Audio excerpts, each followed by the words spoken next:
Hello guys, welcome back to my channel. তো আমি এখন আছি দিদি বাড়ি। এটা হচ্ছে আমার দিদির ছেলে, এটা হচ্ছে আমার মেজো দিদি, যে এখন রিলস দেখতে ব্যস্ত আছে।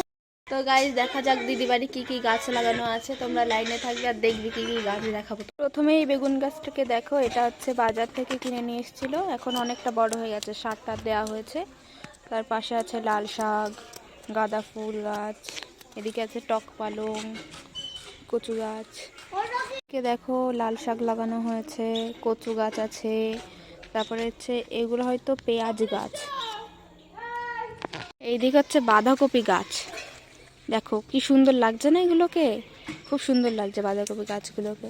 আর এদিকে সর্ষে গাছ লাগানো হয়েছে, এই দেখো এদিকে দেখাচ্ছি তোমাদেরকে, এই দেখো এইদিকে মানে এগুলো কি বলে জানি না আমি ঠিক, তোমরা কমেন্ট করো অবশ্যই।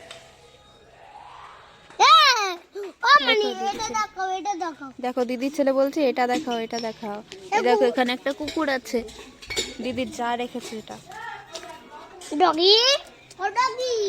আর এটা কিন্তু আমার দিদির বাড়ি নয়, দিদিরা এখানে ভাড়া থাকে এই বাড়িতে। দেখা হচ্ছে নেক্সট ব্লগে, এখনের জন্য টাটা।